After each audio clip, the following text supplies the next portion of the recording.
Hey Optimancers, Chris here. I've done single class bards, wizards, warlocks, and rogues on this channel, but to this point, I haven't looked at single class barbarians. So, will I look at the single class zealot today? Remains to be seen. Okay, so why zealot? Well, in my opinion at least, the zealot is the most potent barbarian subclass. I also kind of think it's the most fun. I mean, it puts the fun in funeral. It doesn't have the resistances of a bear totem barbarian, or the protective qualities of the ancestral guardian, or the... There's not a lot of strong barbarian subclasses, are there? Barbarians in general. Let's look at what we have. We get all the weapon proficiencies, all the armor proficiencies except for heavy armor, which doesn't mix with some of our features anyway, so medium armor and shield, or maybe no armor at all. Strength and constitution are saving throw proficiencies. The highest hit die type in the game at a d12 or 7 hit points plus your constitution modifier per level after level 1. Rage is the iconic feature which is gained at level 1. It prevents us from doing any spellcasting, but it gives us some very common damage type resistances. We get a small damage boost here as well. It also automatically turns us into a pretty good grappler. Unarmored defense allows us to have an okay armor class if we're not in armor.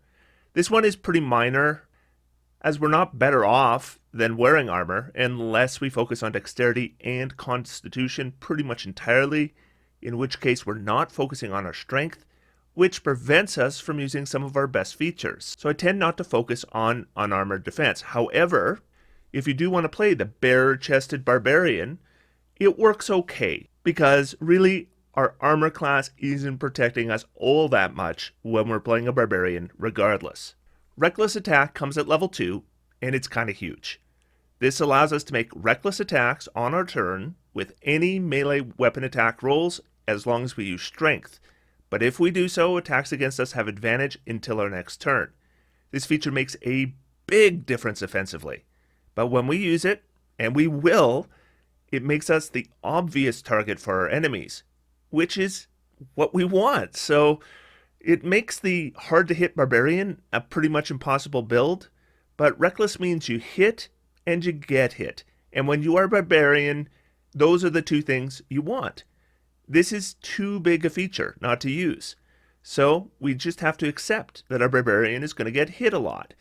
Generally speaking, if you have a raging barbarian in the party, the entire party wants the enemy to attack the barbarian.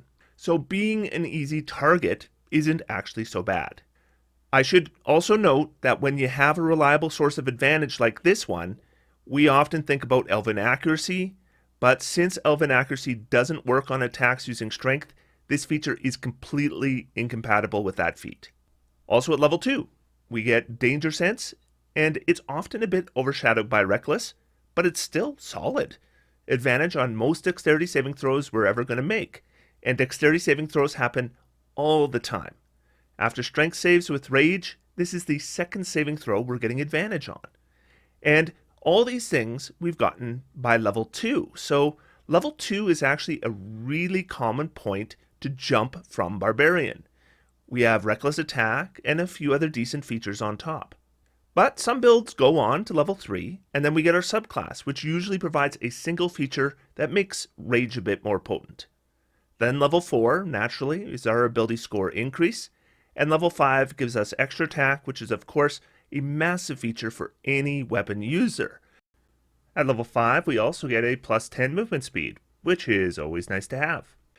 So this is another really popular jump point for barbarians. You go 5 barbarian, and then we don't need to worry about getting extra attack from any other class or subclass we multiclass into.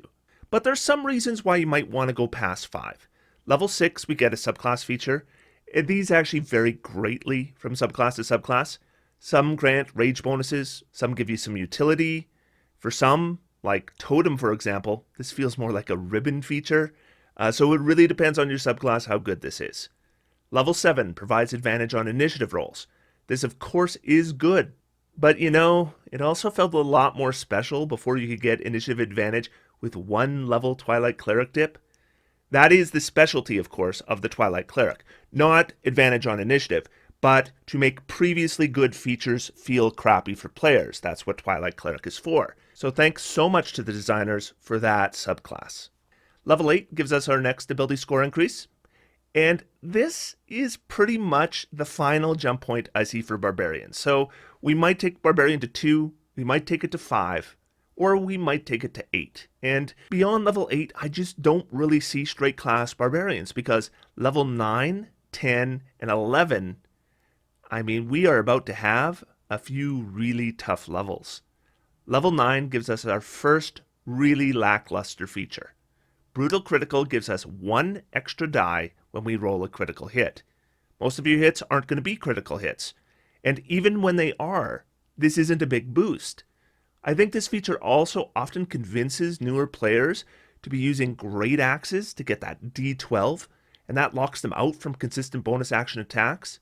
So giving up an entire extra attack for what amounts to about 1.3 damage per round on average if we're using a battle axe, this is just obviously a bad trade. I've seen builds try to focus on this through Hexblade's Curse or Champion Fighter, but seriously, 1.3 damage. You double that?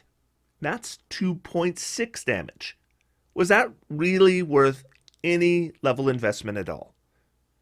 No, Brutal Critical is poor enough that I tend to ignore it when I make my builds. Level 10 brings us another subclass feature, and for some reason, Barbarians seem to take a big hit here. 10th level features on Barbarian subclasses are universally either super circumstantial, utility only, or super limited in use. There is not one 10th level Barbarian subclass feature I find overly impressive. Then, level 11, we get Relentless Rage. If we're raging and we drop to 0 hit points, we can make a saving throw to drop to 1 hit point instead. Then, every additional time you use this feature, the DC increases by 5. So, we're level 11 and we're fighting multiple creatures. And those creatures, well, we're level 11, they might all have multi-attack. So, we get hit, drop to 0 hit points. Make a saving throw, DC 10, that's pretty easy. Second time, because we are easy to hit, DC 15. Third time, DC 20. Then 25. This gets out of reach really, really quickly by this level. I guess, we do eat up a few extra enemy attacks, but when we consider what other classes get at level 11, I mean, 3 attacks with an attack action, or a D8 bonus to every single hit, 6th level spells, this does not feel like it's in the same league. And at this point, level 11, this is probably the hardest point for a single class Barbarian. Level 12, we get an ability score increase, and this is our first good feature since our last ability score increase. Man, what a drought. Then level 13, our Brutal Critical improves to 2 dice. Okay, so this one hurts. It's just as weak as the last time we got it, 1.3 damage. Hooray. Then level 14. Okay, so level 14 is special here. It gives us our final subclass feature. And you know what? For some Barbarian subclasses, this is terrible. But Zealot. Okay, with Zealot, this is ultra cool. And if I'm lying, I'm dying. At level 15, we only lose rage if we choose to or if we fall unconscious.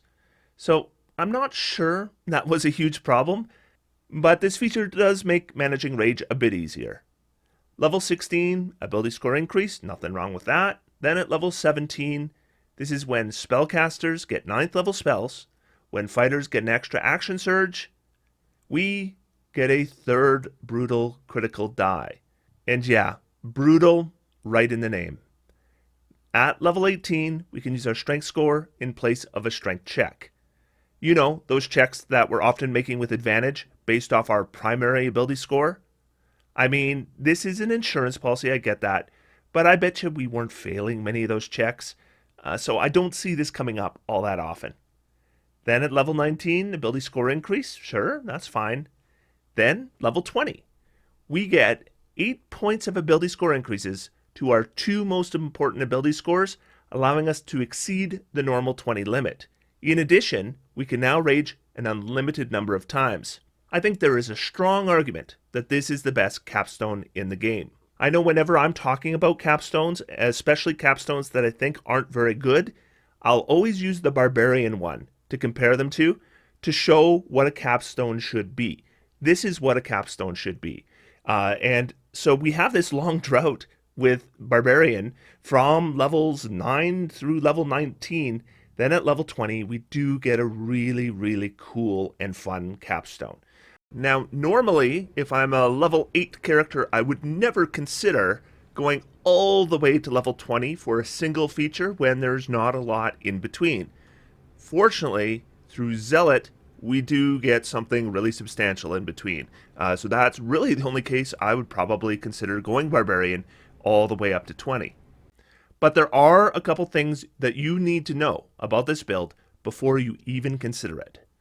First, healing.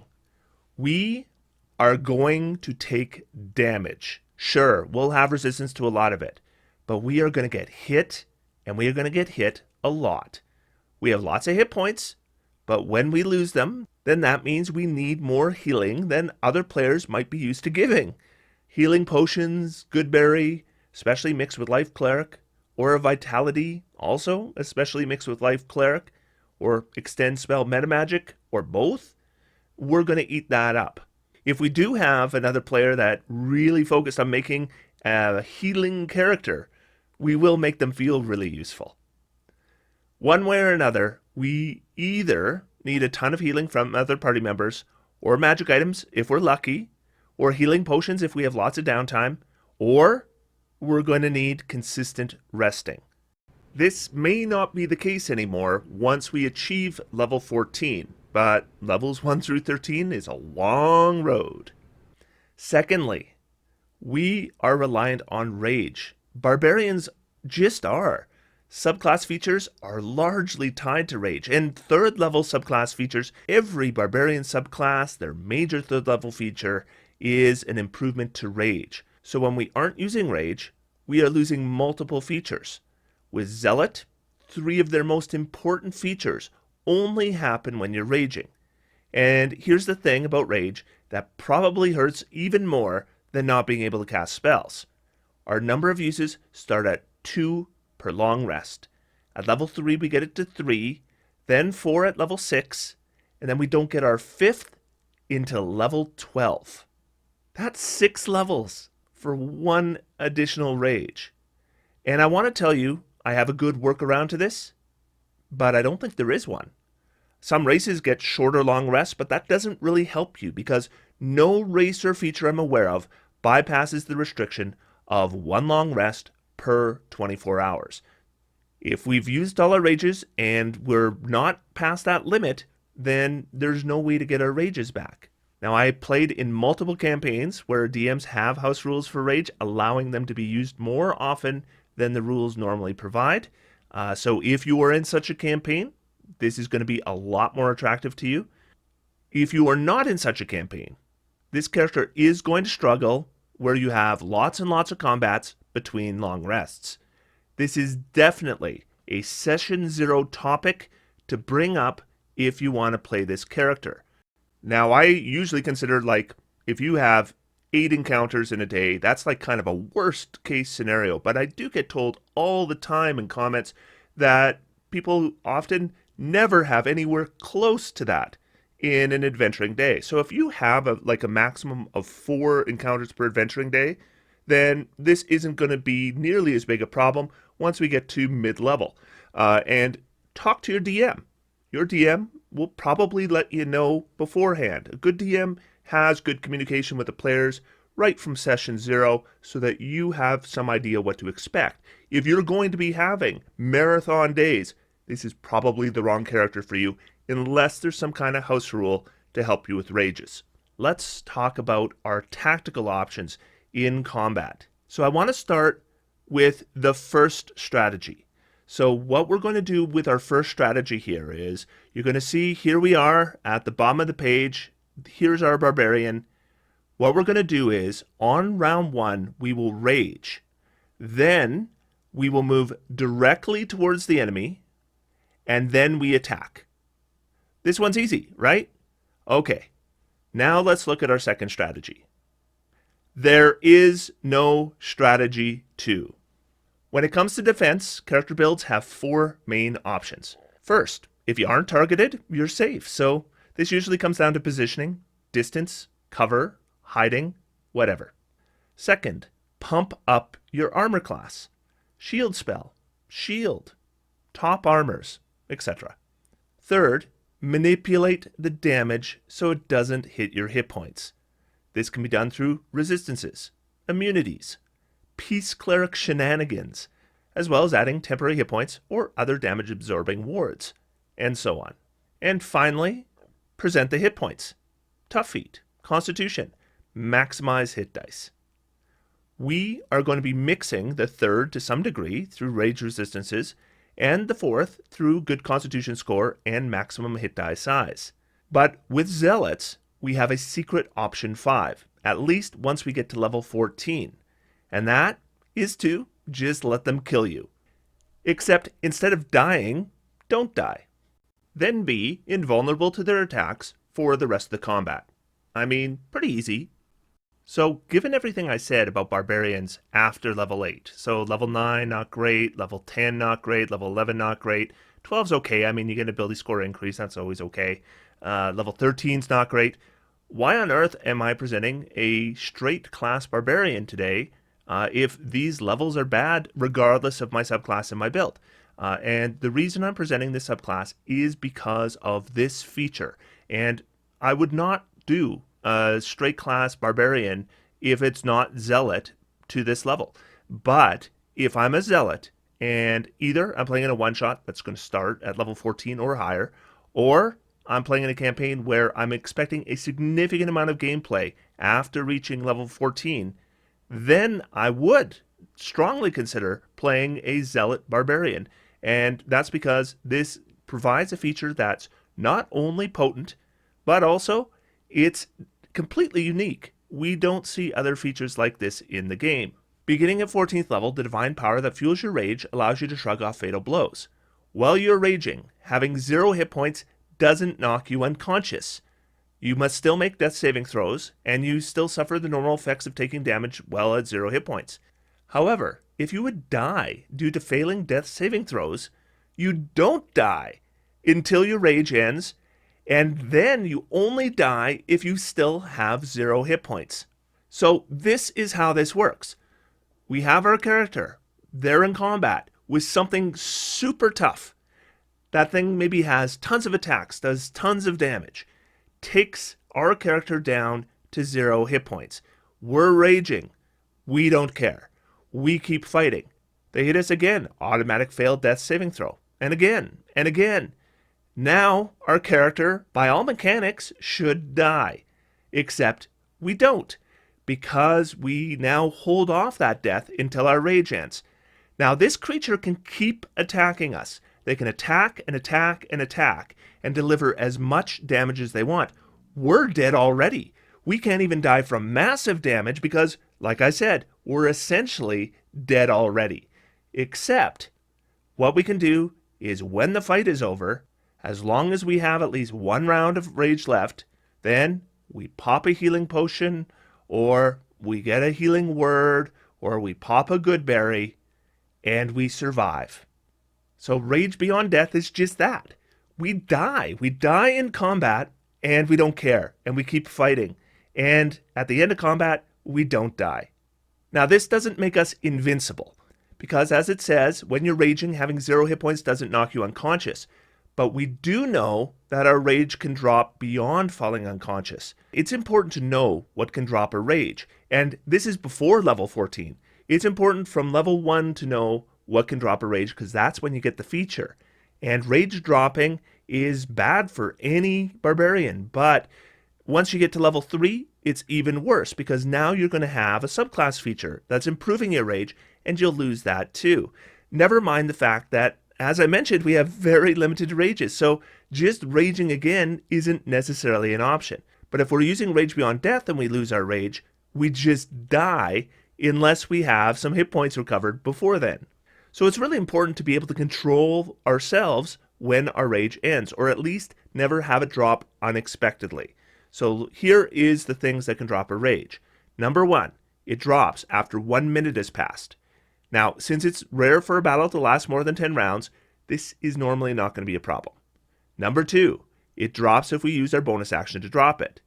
Unless we're under the effects of a dominate spell, this shouldn't be coming up unless we intend it to. Number 3, we fall unconscious. Normally, this happens when we drop to 0 hit points, but it can also happen to us through spell effects like Eye Bite or the sleep spell. So if we are using Rage Beyond Death and they make us unconscious in any other way, we will instantly die. Here's the good news though.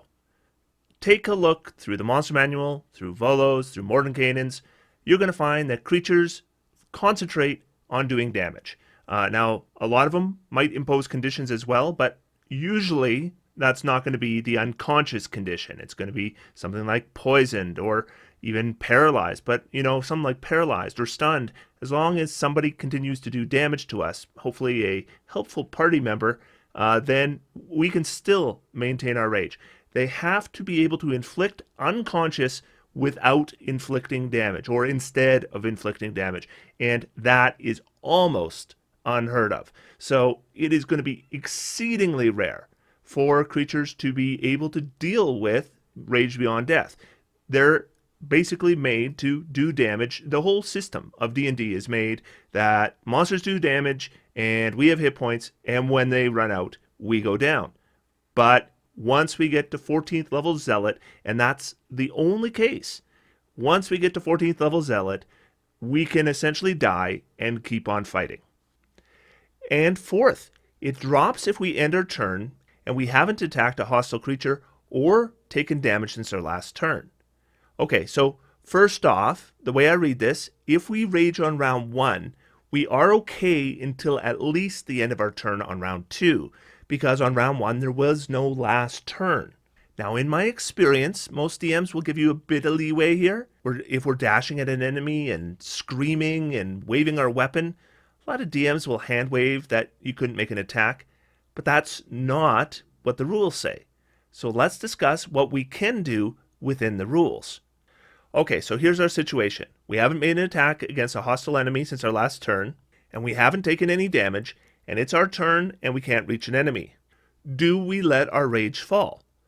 That's not our only option. First, we could make a ranged attack. We're not good at range, but that's not the point. We're just trying to keep raging. Have some javelins. They don't do a lot of damage, but they do some. Also, though, have a longbow. If enemies are really far away, pull your longbow and take a shot at any of them within 600 feet. Doesn't matter if they're short range or long range, makes no difference at all. Because frankly, our dexterity is going to be okay, but we're probably going to miss. And if we hit, the damage is going to be terrible. And if you think that's a problem, then you didn't get why we're doing it in the first place. You take a shot. You have now made an attack against a hostile enemy. It's a terrible attack, but it doesn't matter. We've maintained our rage. But what if we can't attack a hostile enemy? Maybe they ran around a corner or something. Or maybe we don't want to drop our weapon to draw a bow. Well, rules is written, we do have an option. We make an unarmed strike, target, you guessed it, yourself. We're not a hostile target, but that doesn't matter, because assuming we do at least 1 point of damage to ourselves, we then take at least 1 point of damage, and we stay raging. Okay, now, keyboard warriors, slow down. I know it's cheesy, but also, at least if I'm the DM, I never tell a barbarian to stop hitting themselves. I could hand wave the whole thing and say, oh, don't worry about it. Your rage stays up despite the rules. And if your DM does that, that's fine. But no, I'll even recommend this strategy because it's not a house rule. It's not a hand wave. But damned if it's not a good laugh for everyone at the table. And I don't ask the DM for a hand wave if I'm the barbarian either. I'm just going to get into it through role-playing. I just need to hit something! Pow! Now, if it happens that, let's say we're using Rage Beyond Death, and we have 0 hit points and we failed our death saving throws, or maybe we took damage, so they were automatic failed death saving throws, whatever. One way or the other, we're walking dead, right? We have 0 hit points. We can't take damage anymore. So maybe in that case, hitting yourself isn't going to work. You could talk to your DM, they might allow it. But officially speaking, then you're not really taking damage anymore. So then you would actually need to do a little bit of healing so that you could hit yourself and do some damage. Just the way it is. But anyway, let's get into the build. So our character's name, Drop Dead Fred. Good thing here is there is nothing setting specific in this build. Now, if we have access to Strixhaven backgrounds, sure, take one. Get a free feat. Why not? If we have access to Dragonmark through Eberron, yeah, by all means, go ahead and take it. But this build, as I present it, requires no campaign-specific material whatsoever. It also will not require access to customize your origin through Tasha's Cauldron of Everything, though if you have access to it, there are some other racial options beyond the one I present that are reasonably good. I will be showing the optional class features. They, again, are not absolutely necessary to this build, but they're just boosts to Barbarian, so they're nice to have. So I am recommending Variant Human for this build. However, I will say, I guess I need to say this in every build, but if flying races are available, then they're really good. So Aarakocra, Owlin, Fairy, if your DM says that they're okay, they're really good. And they're especially good here because we have some armor limits with those races when we're flying. They're less of a problem for us here. We can use unarmored defense. That's not a big deal. It might lower our armor class by 1, maybe by 2, and that's not a big loss. If we go Variant Human, first off, we're going to get a feat right at level 1. Now, if you are using a weapon, getting a feat at level 1 is a huge boost between levels 1 and 3. Once we get to level 4, all the other races are getting their first ability score increases and they can take a feat, and then it's a lot more even.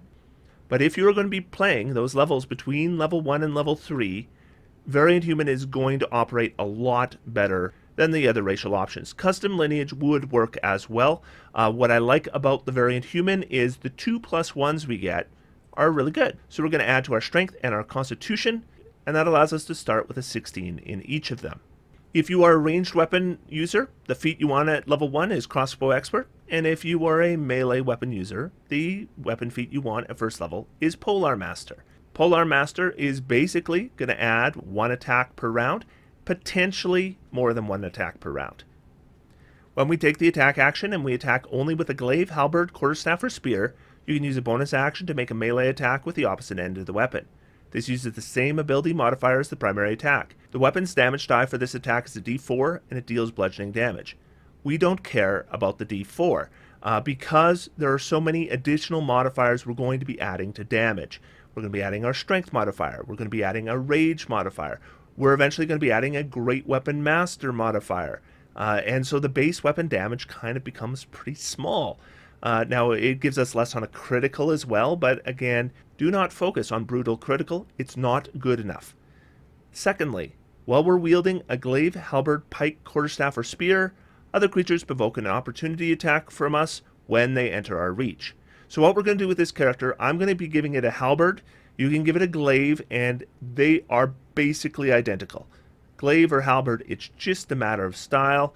Do you want a sword on a stick, or do you want an axe on a stick? One way or the other, we're going to get a bonus action attack starting right at level 1. That means 2 attacks on a round, which is really nice. Plus, we're going to be getting additional opportunity attacks. And because we have reach, and creatures are going to want to come at us, we're attacking them, we're delivering damage, and if they do, as soon as they come within 10 feet, we're going to get an opportunity attack. So ability scores, I am recommending Strength 15 becomes 16 after our racial modifier, Dexterity of 14. This is so that we can wear medium armor and still get our maximum dexterity benefit. Though, I have to be honest, if you wanted to go lower on dexterity, it's not a huge deal, because our armor class is going to be okay, but then we're going to give our enemies advantage to hit us. So once they have advantage to hit us, then our armor class just isn't all that great. And when enemies attack us, they're likely going to hit. And when they hit, we can reduce the damage, usually, and we'll have a lot of hit points to absorb that damage. And that's mainly our defense. So, like I said, you could live with the lower dexterity, but this is our initiative modifier as well. Then Constitution 15 to get us a 16 after our racial modifier. Intelligence 8, I went Wisdom 10, and Charisma of 8. Now, I kind of went over the Barbarian already, but I am recommending you grab Athletics at least, because grappling is a good option for us. When we rage, we have advantage on our strength checks. So Athletics is what we use in order to make grapple checks. So get the proficiency, right? So grab Athletics for sure.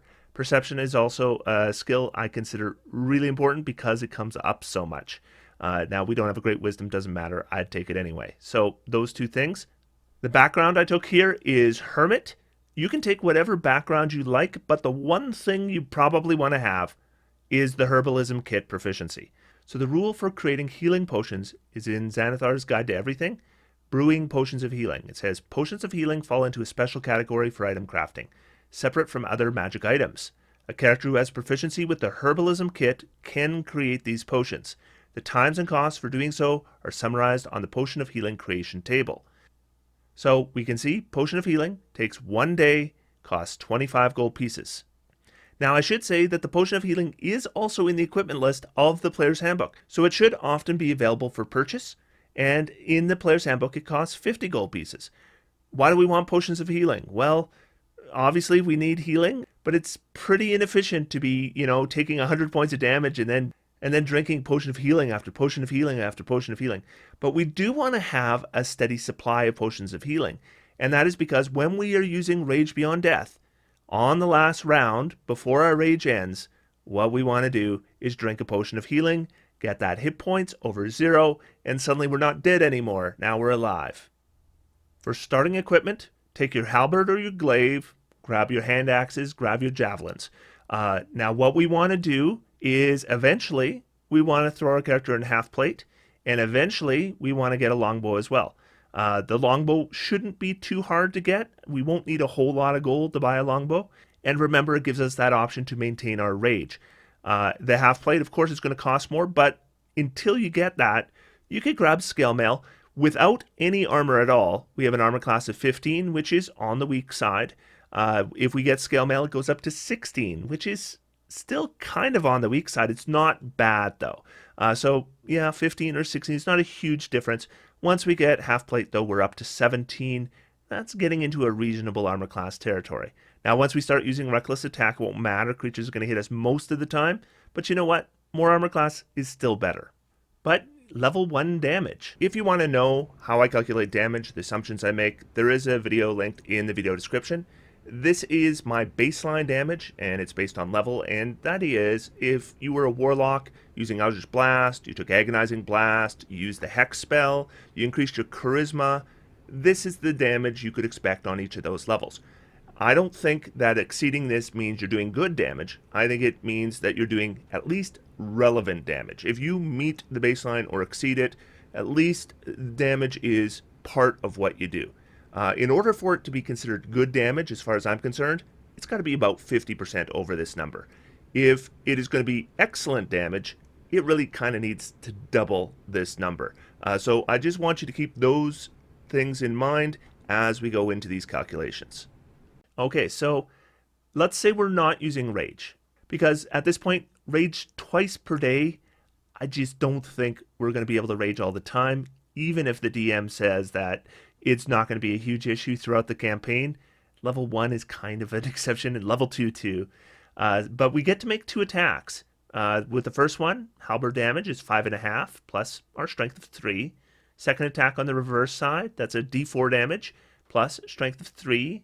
We should expect about a 60% chance to hit. And yeah, so it ends up being about 8.8 damage per round. That's 55% over the baseline. And what I haven't even included here is I'd probably expect that we would be making an opportunity attack in a fight. Maybe even 2, because we are using a reach weapon in combination with Polar Master.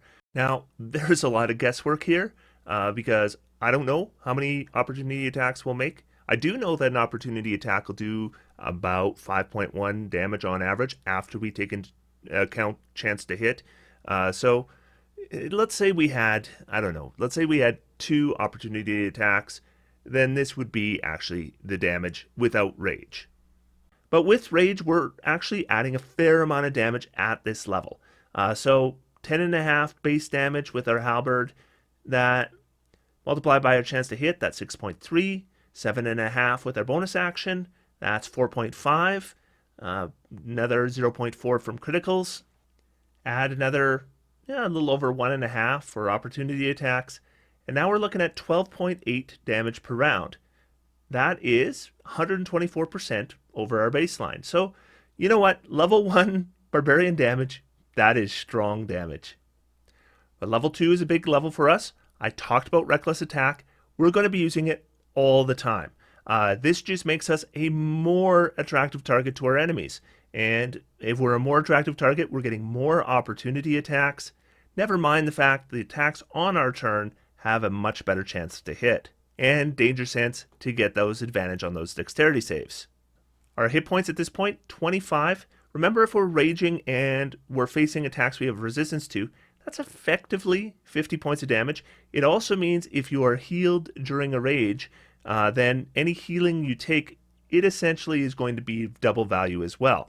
Because if we heal 5 points and then we take 10 points of damage, but have resistance to that damage, well, then that healing ate up that entire attack. But Reckless really improves our offense here. We now have an 84% chance to hit. And what that does is it increases our damage to 15.92. That's not including any opportunity attacks at all, but that's already over 100% over baseline. Now, Reckless only affects attacks on our turn, so if we are making opportunity attacks, we can't use Reckless for those. So if we are going to calculate our damage for opportunity attacks, I'd basically be adding the same amount as I would at level 1, another 1.58, and this is what we end up with. Okay, so level 5. First thing, we're going to get Primal Knowledge. This is one of the optional class features, so if you're not playing with the optional class features, you won't get this. It's not a big deal. It gives you 1 skill proficiency. Take it in whatever you like. Okay, so Primal Knowledge, not a big deal. Take it if you can get it, but it's not going to make a big difference. Then we're going to choose our primal path, and we are choosing Zealot, of course. So through Zealot, we get Divine Fury. This improves our rage. It increases the damage on 1 hit per turn, and we can choose whether that damage is going to be radiant damage or necrotic damage. I recommend radiant damage because radiant is very, very seldom resisted or immune, and a number of creatures are actually vulnerable to it. So it's actually a really good damage type to have.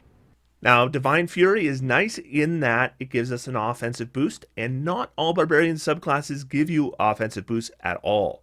And this one does scale with our level, so if we're going to play straight Barbarian, having features that scale with our level are good. Then we're going to get our second, third level feature. I love this feature. Warrior of the Gods. At 3rd level, your soul is marked for endless battle. If a spell, such as Raise Dead, has the sole effect of restoring you to life, but not on death, the caster doesn't need material components to cast a spell on you. Now, we need to remember that our characters are not islands. It is very, very rare for a DM to play with 1 player. There's usually going to be 3 or more players. And what I highly recommend before you begin this build is talk to the other players and make sure one of them can get this spell, Revivify, and that they will keep it prepared at all times. Revivify and Zealot are an obvious combination. Now, at 3rd level, no one can take Revivify yet, but by 5th level, some characters might be able to, and if not, by 9th level, there will be other characters that can. It is a 3rd level spell. You touch a creature that died within the last minute, the creature returns to life with 1 hit point. The spell can't return to life a creature that died of old age, nor can it restore any missing body parts, and it has a costly component of diamonds worth 300 gold pieces, which the spell consumes, unless they cast it on a Zealot Barbarian, in which case there is no material cost. Now, of course, the ideal is that we don't die, but we're going to be using Strategy 1. And if you looked at Strategy 1, you would see that dying is definitely a possibility. But as long as another party member has Revivify prepared, they do not need the diamonds, and they can revive us after the combat. So if we die, it's not the end of the world. Normally, when I present builds, I talk about all the different ways we can avoid dying. Here, I don't think I'd worry about it so much. Hopefully, we don't die in combat, but if we do, it's not the end of the world. And what I love about this also is that we have this zealot, right? We are literally called a zealot. We're going into combat. All I want is to die a worthy death in combat and gain my reward in an afterlife. And then after the combat, boom, you're back. You brought me back again? All right, so Warrior of the Gods. So basically, we don't have to worry about material components for bringing us back from the dead anymore. Now, if nobody has Revivify prepared, then you're going to need a Raise Dead spell. Raise Dead does have some penalties should you get it, so ideally you always want a Revivify. Then we're going to get an ability score improvement at 4th level, and I am recommending we take the Great Weapon Master feat. So what this will do for us, first off, is going to allow us to do a full weapon attack with our bonus action if we reduce a creature to 0 hit points or score a critical hit with our base attack action. So instead of doing the D4, we do the D10. The big thing is when you make a melee attack with a heavy weapon that we're proficient with, we can choose to take a -5 penalty to the attack roll. If the attack hits, you add +10 to the attack's damage. Now, when do we want to use this? Well, we don't necessarily know the armor class of an enemy, but we can often guesstimate. Often, the DM description alone is going to give us some idea as to whether we're going to be facing a high armor class, low armor class, or maybe an average armor class opponent. But also, once a combat begins, we often discover what the armor class is. 13 missed, 14 hit. Well, I guess 14 is our armor class. Now, there are Excel sheets online where you can enter in your chance to hit and the creature's armor class, and it will tell you whether you use Great Weapon Master or not. But if you want it to be a little bit easier, take your bonus to hit, add 8 to it. If the armor class is that or higher, I probably wouldn't bother with Great Weapon Master. If the armor class is lower than that, I'd probably use it. Now, when I calculate damage, I'm always assuming kind of an average armor class. So I kind of just throw Great Weapon Master on every attack, and so it does kind of diminish the effect that Great Weapon Master will actually have on your damage. So if we had raised our strength here, my DPR calculations wouldn't actually show a big decrease in damage. But the reality is it would be a bigger decrease because as players we can choose when to use Great Weapon Master or not, depending on the armor class of the creature we're fighting. Then extra attack at 5th level, that's huge. And fast movement at 10th level, and that's really nice for us too. It gives us an extra 10 feet of movement when we're not wearing heavy armor. We're not going to be wearing heavy armor. So that's going to give us a movement speed of 40. And when you're a melee character, movement speed is super useful because it is going to help get you where you need to be. Chance to hit, 55% base, minus 25% from using Great Weapon Master. But we have advantage, so it ends up being about half the time we hit. We have extra attack, 20.5 damage per attack, so that's about 10 times 2, a little over 20 damage with our attack action. Then our bonus action attack, that's getting us another 8.5 damage, little bit more from crits. Now it's hard to guess how many bonus action attacks we would actually be making with our D10 halberd rather than the D4 butt end of the halberd, but I'd guess maybe 1 out of 3. That's another 0.5. It's also hard to guess how many opportunity attacks we'd be making. We're going to add Divine Fury for another 4.78. If we add a little bit more for opportunity attacks, of course, we have no advantage because we can't use Reckless, or I would say probably don't want to use Great Weapon Master there. Gives us 36.6 damage per round. That's 122% over baseline. So notice that our damage over baseline has remained pretty consistent right from level 1 through level 5, and it remains pretty consistent till about level 11. Level 11 is when we see a big drop. Now, I recently presented a build on this channel called the Double Phantom. This was also a straight class build. This build wasn't mine, but it eventually achieves triple baseline damage. This character never gets over, they're double baseline damage plus a little bit. So why would we play this instead of the Double Phantom? And what it really comes down to is what your priorities are. From levels 1 through 8, this does more damage than the Double Phantom. At level 5, it does a ton more damage than the Double Phantom. It's not even close. And then, level 9, the Double Phantom will overtake this build for damage, but the Double Phantom will do more damage than this build from level 9 on. However, in combat, the Double Phantom does one thing. It delivers damage. But what we get here is this character eats enemy attacks. Double Phantom avoids enemy attacks, meaning those enemies attack other party members instead. So there is a defensive advantage to preventing attacks to other players, even if it's by eating up those attacks ourselves, because we can take more of those attacks. Once we get to level 14 and we get to a point where we're almost invulnerable to damage, then we have a huge advantage defensively over the Double Phantom. So it's really about priority. If we want to be doing more damage at lower levels, this is the way to go. If we want to be able to eat damage at higher levels, this is the way to go. If we want to deliver high damage at high levels, Double Phantom will do more damage than this character. Now we're going to go to level 11. As we know, levels 6, 7, and 8 aren't bad for Barbarian. Levels 9, 10, and 11 aren't great. But let's just take a look at what we're getting. So our level 6 subclass feature, I love this feature. Fanatical Focus. Starting at 6th level, the divine power that fuels your rage can protect you. If you fail a saving throw while you're raging, you can re-roll it, and you must use the new roll. You can use this ability only once per rage, and at 6th level, we have 3 rages per long rest.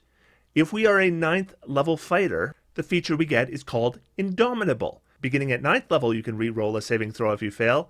If you do so, you must use the new roll, and you can't use this feature again until you finish a long rest. So 1 use per long rest at 9th level. We're getting 3 uses at 6th level. Then at 7th level, we get an Instinctive Pounce. Love this too. As part of the bonus action you take to enter rage, you can move it up to half your speed. And remember, our speed went up to 40. So that's an additional 20 feet of movement on the round we rage. That means 60 feet of movement. So strategy 1, we now have 60 feet we can move towards an enemy before we attack them.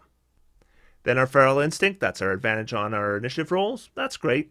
Then we're going to get an ability score improvement at 8th level. It would be so tempting here to increase our strength. But I really think what we need to do here is we need to take Resilient Wisdom.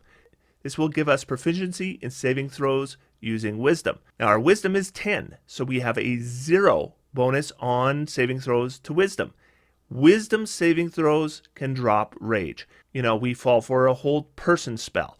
And then we can't make attacks. We can't even attack ourselves unless our allies are good friends and start beating on us, which is just amusing to me. But yes, if they're good friends at this point, they will start beating on us because otherwise we'll lose our rage. But yeah, so Resilient Wisdom is really important. And with our Fanatical Focus, so we get that reroll. If we had a +0, and let's say we had a DC of 18, chances were really good we were going to fail. So we get a reroll. Well, guess what? Our reroll is probably going to fail too. But if we can add a +3 or a +4 to that saving throw, it's more likely to succeed in the first place. And if it does fail, it is also more likely to succeed on the reroll. Brutal, enough said. And Primal Knowledge. This is an optional class feature we're going to get again through Tasha's. It's going to give us another skill. Take it if you can get it. Take whatever you like. Doesn't matter. But if you don't get it, it's no big deal. Level 10, as I said, there is no subclass feature for Barbarians that comes at level 10 that I'm overly impressed with. This one is it's probably as good as any of them. At 10th level, you learn to channel divine power to inspire zealotry in others. As a bonus action, you unleash a battle cry infused with divine energy. Up to 10 other creatures of your choice within 60 feet of you that can hear you gain advantage on attack rolls and saving throws until the start of your next turn. And once you use this feature, you can't use it again until you finish a long rest. So this would be a good feature if you could use it a reasonable number of times. But because we can only use it once, it's, it's okay, but it's just we can't use it enough in order to really get a lot of benefit from it. Then we get Relentless Rage. It's, okay. It gives you that. If you fall to 0 hit points, you can make the saving throw to fall to 1 hit point instead. But that saving throw keeps getting harder, and it doesn't refresh until you take a rest. It could be a short rest or a long rest. So, if you take enough attacks, it's eventually just going to run out on you. Also, if you take massive damage, it can actually just straight out kill you, so you don't get a saving throw. For our character, this is okay at 11th level, but once we get to level 14, our Death Beyond Rage is basically going to eclipse this ability because now we don't care if the damage is going to be enough to kill us. We don't care if we drop to 0 hit points. Those things are almost irrelevant. So Relentless Rage becomes a minor feature after 14th level because it's getting just eclipsed by Rage Beyond Death. Now, level 11 is our worst point for DPR for this character. Once we get to level 12, we're going to start increasing our strength, and DPR does improve a little bit. So when it comes to comparing it to baseline, this is as bad as it gets. And we end up with about a 45% chance to hit. That's like with advantage. Divine Fury's adding about 7 points. 19 from our base attacks, another 8 from our bonus action attack. We had about 2.5 from crits. That's what the brutal critical did for us, by the way.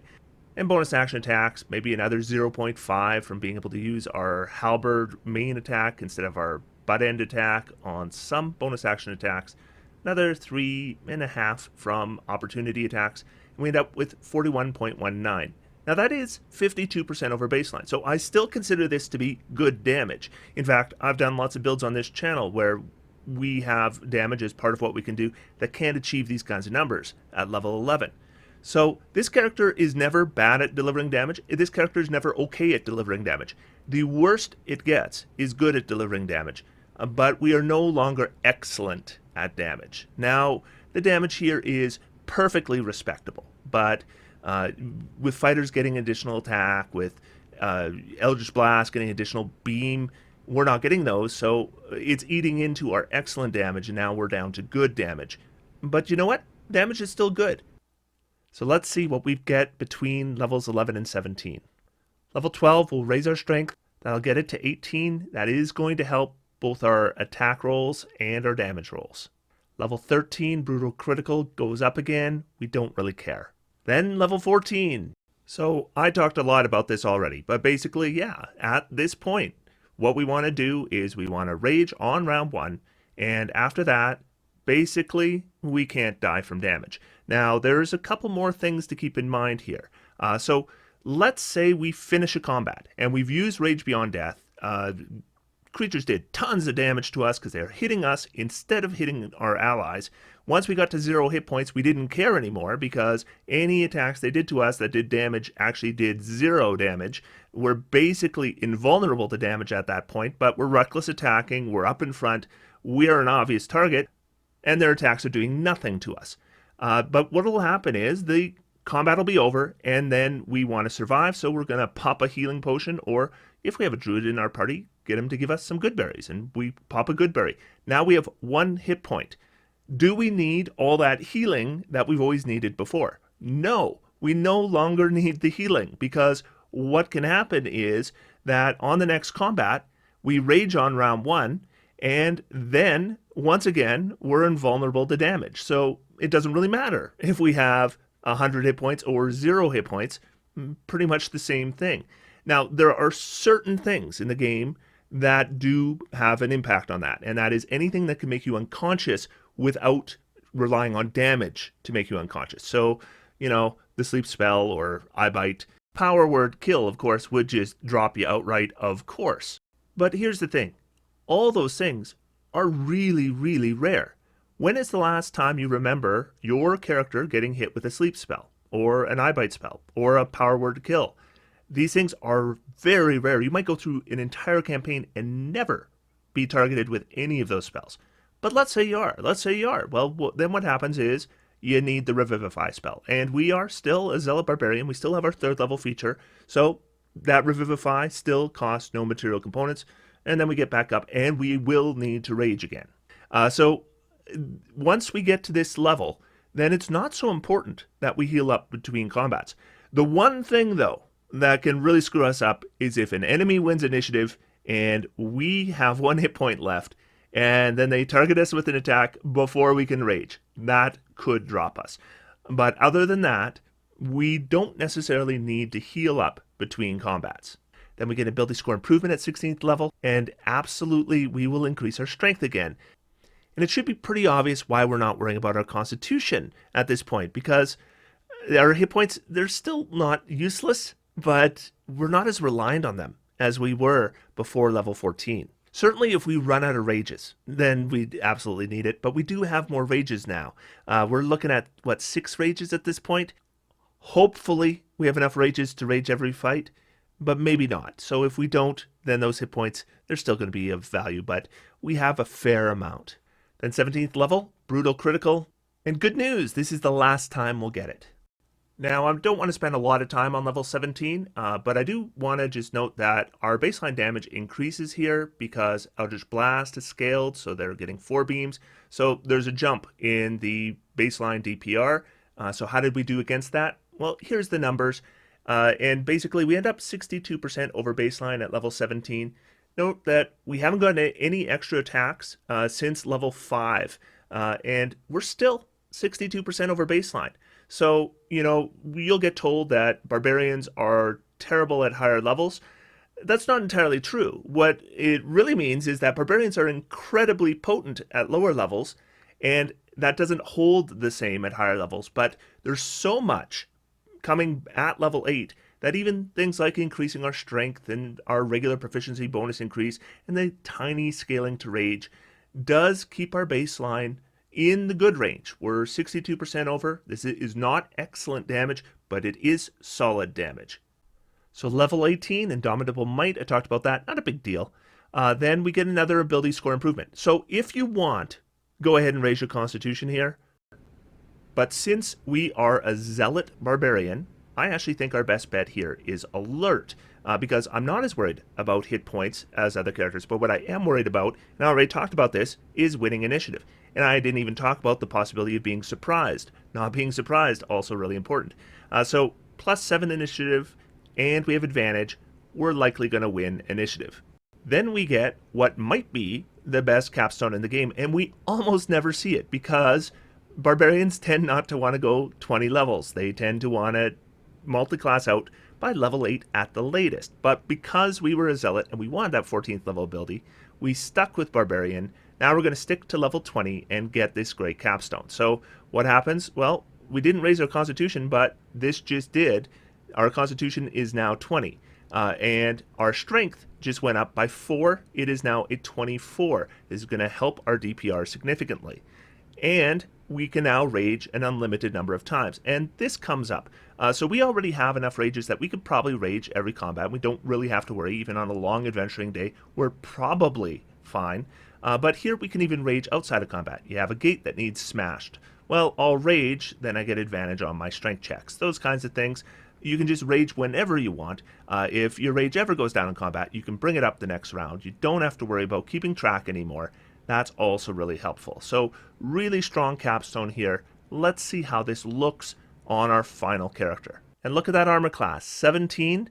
And you know what? We can go and take off our half plate at this point, because you'll notice that our armor class didn't go down anymore. So 17 is our base armor class now. So throw away your half plate now. At least we don't have disadvantage on our stealth checks. So what happens is, once our capstone comes into play, you can see we end up with 77.83 DPR. That's 119% over baseline. That's the baseline kind of damage we would see from those levels 1 through 8. So we completely recover our DPR. And we have our Death Beyond Rage on top of that. So we're delivering great damage again. And we still have that fantastic defensive feature. So would I ever play a Barbarian past level 8? I'll tell you, only if it was a Zealot. I don't see any reason to do it beyond Zealot. But Zealot, even then, I would need to at least achieve level 14. If I'm not going to achieve level 14, it's definitely not worth it. But if I'm going to achieve level 20, I think there is strong reason to consider sticking with Zealot. And we're going to have that little dry period between levels 9 and level 11, maybe level 13. And then we start to recover.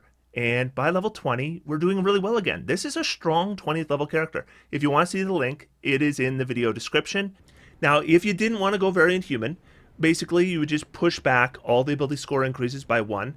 And well, you might want to consider something like a Gem Dragonborn for bonus action flight. You might want to consider a Protector Azamar. Again, you could get flight. It takes an action currently, but once Monsters of the Multiverse is out, you'll be able to do it as a bonus action. There's also a bit of a damage boost there, and a heal that you could do at the end of your rage. Hobgoblin's a choice. It can give you a bonus to saving throws. Again, this will change with Monsters of the Multiverse, but basically it's a lower bonus but more times per day, so no problem with that. Saving throw bonuses can be very helpful on a Barbarian. And you know what? If flying creatures are allowed, all the flying creatures are fine here because we're not going to use heavy armor and we don't necessarily need to use armor at all. So the restrictions on armor and flight aren't a big deal, and flight is really nice to have on a melee character. So that is Drop Dead Fred. By level 20, you're going to have died more times than you can possibly count, but most of the time you've brought yourself up with a simple healing potion, or a good berry, or, worst case scenario, a Revivify spell at no cost. The enemies just can't seem to keep this guy down, and heaven can wait. This is a strong character option at 20th level. I know 9th level spells, we're not doing 9th level spells, but if we want to be delivering damage and we want to be taking damage, this is as good as anything. And it is a straight class Barbarian build. So I hope you enjoyed it. Otherwise, until next time, I'm going to sit back, relax, and have some fun. D&D is for everyone. Thanks everybody, and I'll talk to you soon.